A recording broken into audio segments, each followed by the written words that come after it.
Graça e paz, amados irmãos e irmãs, membros da Primeira Igreja Batista e também demais irmãos e irmãs, amigos, queridos, amigas que nos assistem agora por esse vídeo.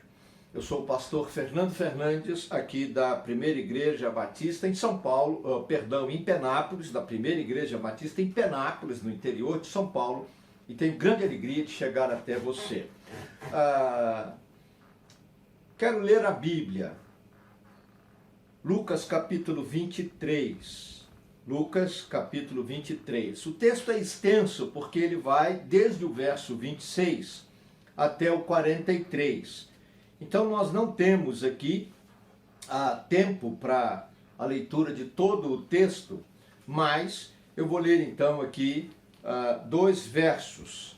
Lucas capítulo 23, do verso 26 ao 43, mas eu quero destacar aqui dos versos, o 32 e o 41.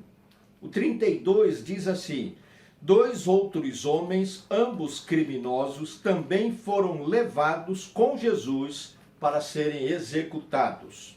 E lá no 41 diz assim: nós estamos sendo punidos com justiça, porque estamos recebendo o que os nossos atos merecem. Mas este homem não cometeu mal algum. A afirmação de um dos ladrões que foi condenado e que foi crucificado juntamente com Jesus. E eu tenho uma pergunta que eu fiz para mim mesmo quando estudava o texto bíblico. Com justiça ou justificado? Justiça ou justificado? Bom, nós sabemos que Deus é justo e nós não discutimos isso. Mas eu estava vendo algumas reportagens na televisão sobre pessoas que cometeram crime. Especificamente, esses dias eu estava pensando sobre isso, porque o homem atropelou uma moça, ela morreu na bicicleta, e o camarada até fugiu, mas conseguiram pegar ele e tal, levou para a delegacia, e ele simplesmente saiu andando pela porta da frente depois de ter sido lavrado lá o boletim de ocorrência. E aí você fica se perguntando, mas será que há justiça? Bom, há uma lei, e essa lei é para todos, né?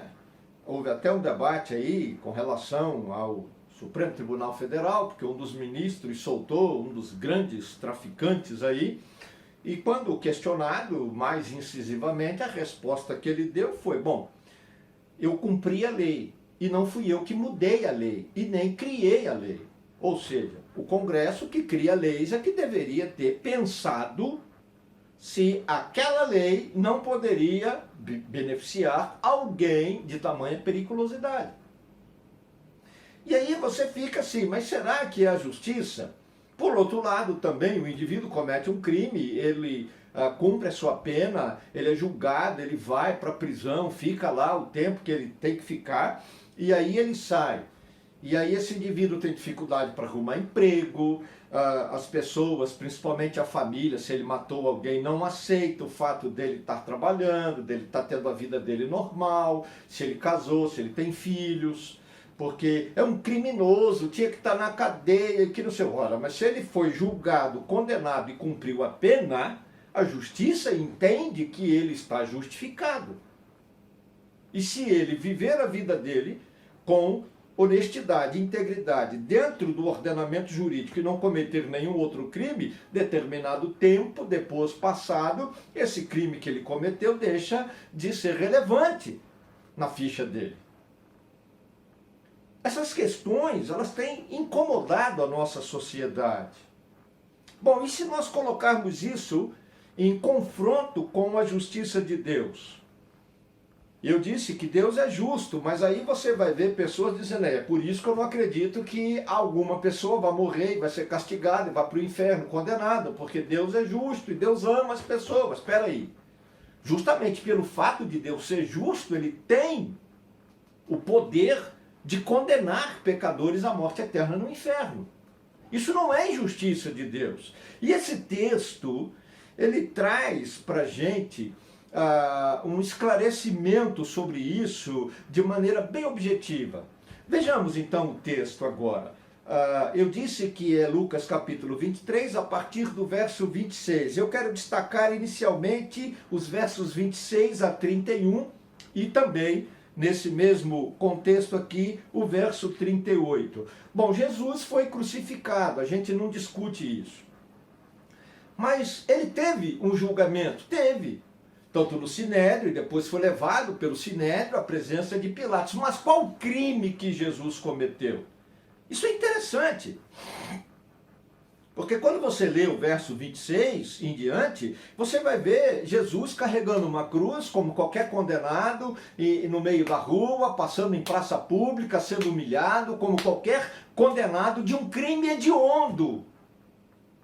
E ele submeteu aquilo tudo. Porém, se você olhar o texto bíblico no próprio capítulo 23 de Lucas, se você olhar a afirmação que é feita aí por Pilatos, né? Então ele diz, o Pilatos vai dizer o seguinte: olha, eu não vejo nenhum crime cometido por esse homem.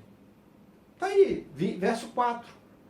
Ele disse, eu não estou vendo nenhum crime cometido. Os versos 3 e 4, ele perguntou para Jesus, olha, estão te acusando de sedição em relação ao império, porque você diz que é filho de Deus e você diz que é rei. Você é o rei dos judeus? Aí Jesus disse, é como você está dizendo.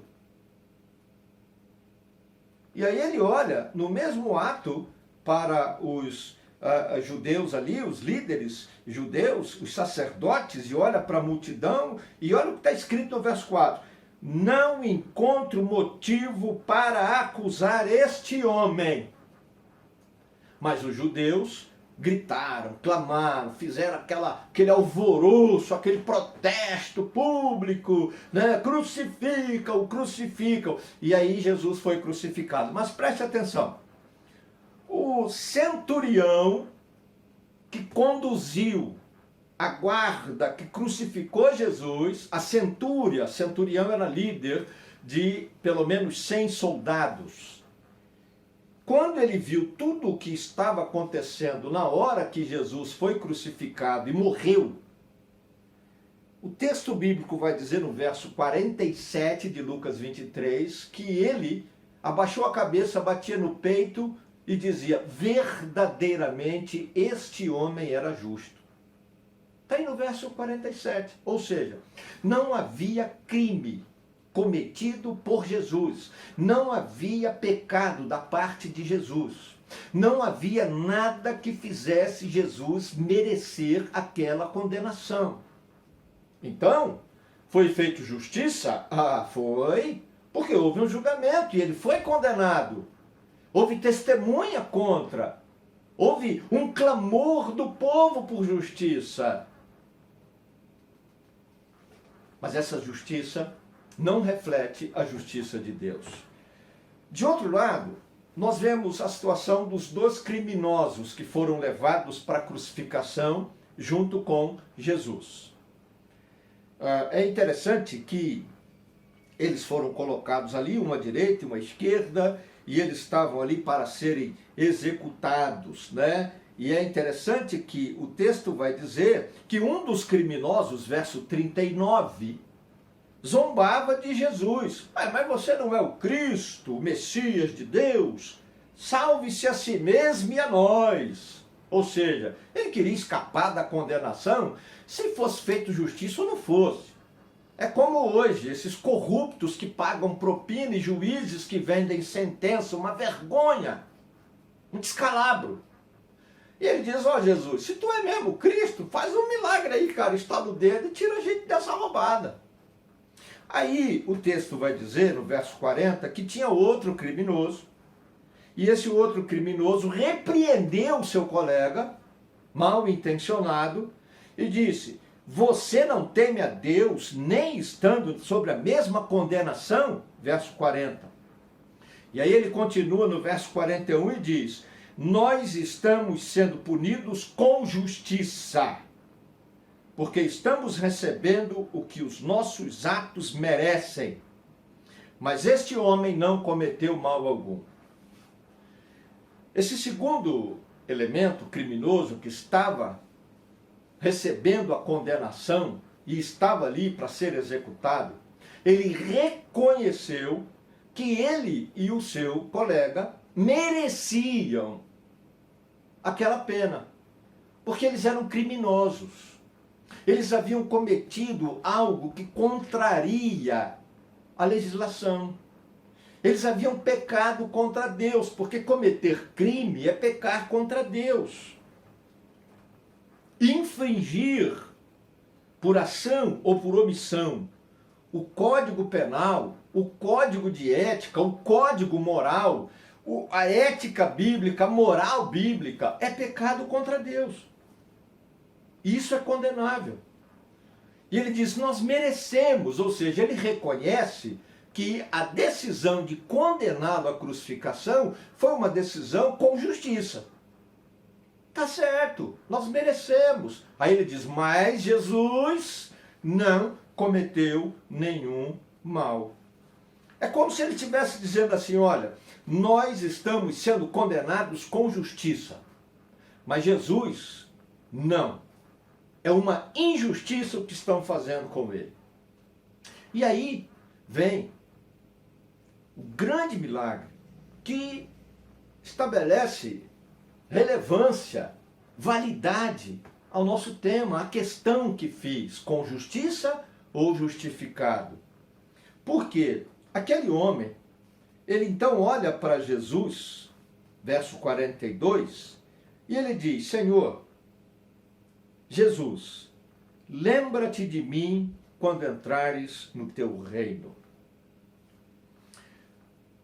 É importante ressaltar aqui que, diante das circunstâncias, observando o que estava acontecendo, ele chegou à conclusão de que, mesmo tendo sido condenado com justiça, mesmo tendo pecado contra Deus e cometido crimes contra a sociedade, ele poderia ser justificado.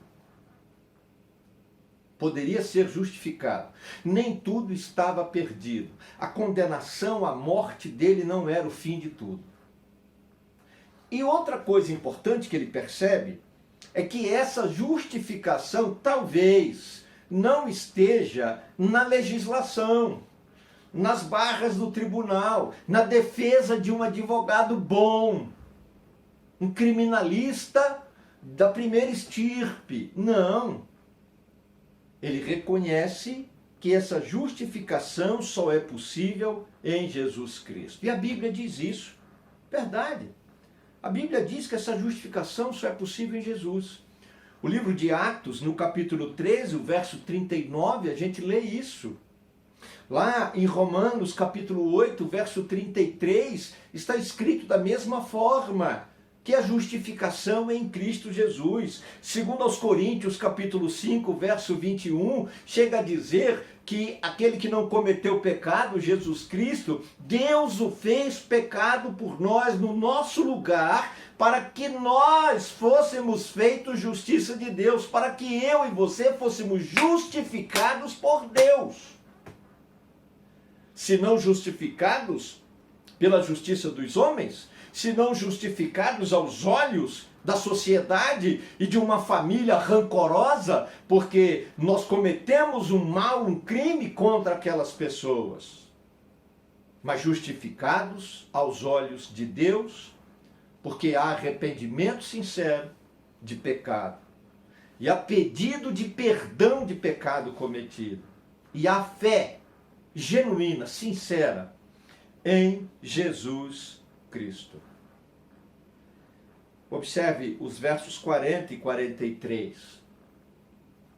O arrependimento se estabelece quando ele diz, olha, nós somos merecedores desse castigo. Ele reconheceu o pecado dele. Ele assumiu o crime que havia cometido. Ele diz, eu sei que para mim o que está acontecendo é o que deve acontecer. Mas ele demonstra temor a Deus naquela condição e ele diz para Jesus: lembra-te de mim quando entrares no teu reino. Ou seja, tem misericórdia de mim, Senhor. Não deixa a minha alma ficar aí condenada na eternidade, em trevas obscuras, na morte eterna. E aí Jesus diz: hoje mesmo estarás comigo no paraíso. O arrependimento dele, a fé dele em Jesus, trouxe para ele justificação. Justificação. Nós temos que tomar cuidado para que a busca de executar a justiça com base na lei não faça com que eu e você nos tornemos, às vezes, justiceiros, como que fazendo justiça com a própria mão. Porque até para o mais terrível pecador, até para o pior e maior dos criminosos, se há arrependimento sincero, se há fé, se há confissão de pecados e pedido de perdão, Deus, em Cristo Jesus, justifica.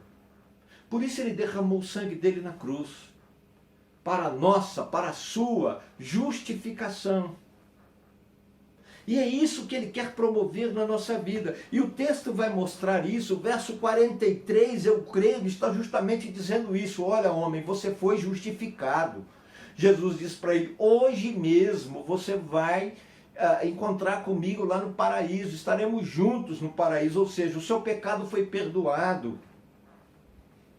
A justiça do homem se cumpre. Você vai morrer condenado pela justiça do homem, mas a justiça de Deus te justificou pela sua fé, pelo seu arrependimento de pecados, pelo seu pedido de perdão, pela sua confissão, demonstrando que você crê genuína e sinceramente em Jesus Cristo, o unigênito Filho de Deus, que morreu na cruz para que você tenha o perdão dos seus pecados, a purificação dos pecados, pelo sangue derramado na cruz, para que você tenha, pela fé em Jesus, a salvação e a vida eterna no céu. Então, muito mais do que agir com justiça, devemos buscar justificação. Justificação em Cristo Jesus, que morreu na cruz, para ser o meu, o seu, o nosso único e suficiente Salvador e Senhor, que derramou o sangue dele na cruz para nos purificar de todo o pecado. Talvez a gente nunca encontre justificação na justiça humana, dos homens dos tribunais, mas creia, em Jesus, você, pela fé, arrependido dos seus pecados, é, por Deus, justificado para receber a vida espiritual eterna e poder viver, passar a sua eternidade no céu com Jesus. Abaixe a sua cabeça. Faça uma análise da sua vida. Talvez você tenha se deixado levar pelo impulso na busca de justiça. Mas você tem certeza de que você mesmo, pelos seus pecados, está justificado? Se você crê em Jesus como único Salvador e Senhor da sua vida, se você está arrependido do seu pecado a ponto de confessar publicamente, como aquele homem fez no alto da cruz, se você pedir perdão de Deus, perdão a Cristo Jesus, pela fé em Jesus, você há de ser justificado para a honra e glória de Deus. Senhor, em nome de Jesus, aqueles que estão ao alcance da nossa voz agora por esse vídeo, que haja verdadeiro arrependimento, a fim de que aconteça, Deus, o milagre da justificação, como diz o apóstolo Paulo lá em 2 Coríntios capítulo 5. Salva vidas, transforma pessoas. Antes que a morte física venha ceifá-los a existência. Dá a eles, pela fé em Jesus, pelo arrependimento dos pecados, a vida eterna. eu abençoo a vida desses queridos e peço que o Senhor, pelo teu Espírito, complete a obra da salvação. E oro por fé no nome de Jesus. Amém.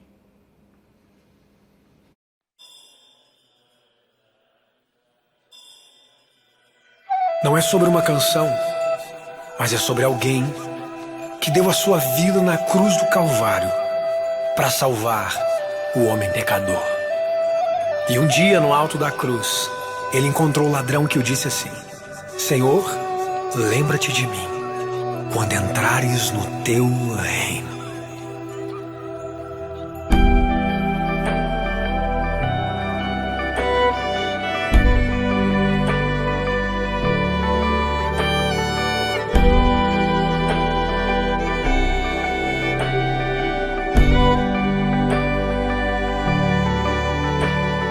Por causa dos meus pecados eu estou aqui nessa cruz.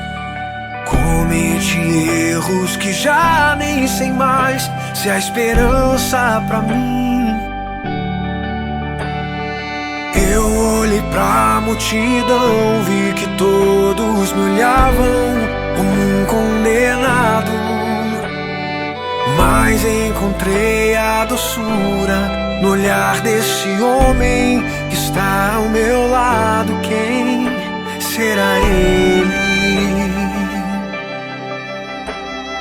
Senhor, vi compaixão em seus olhos, vi que me olhou diferente, como se eu fosse bom.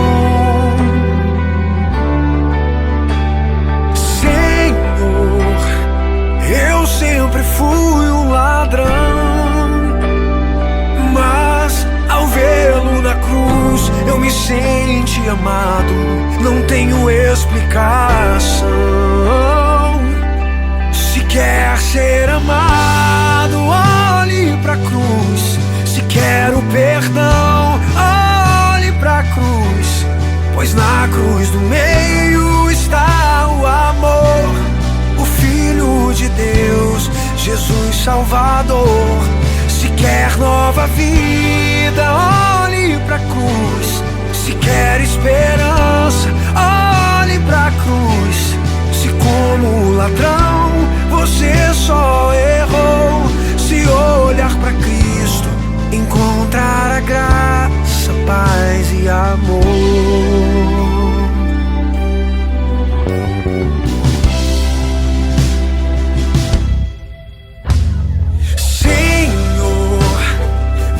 Compaixão em seus olhos, vi que me olhou diferente, como se eu fosse bom.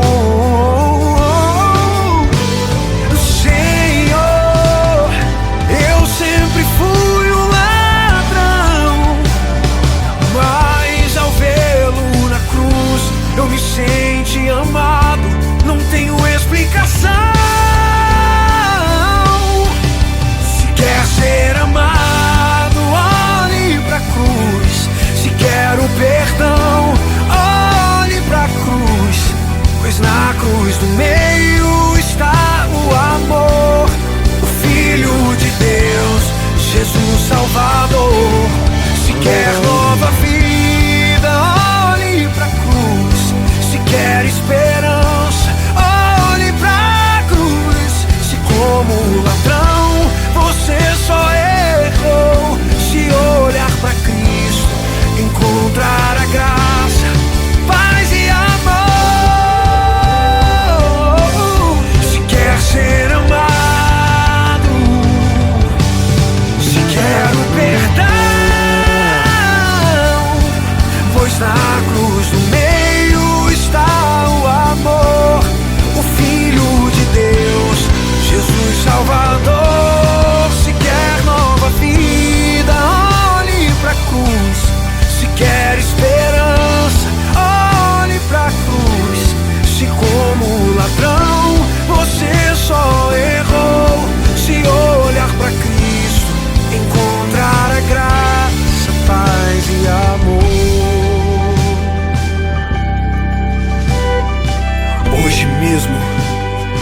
estás comigo.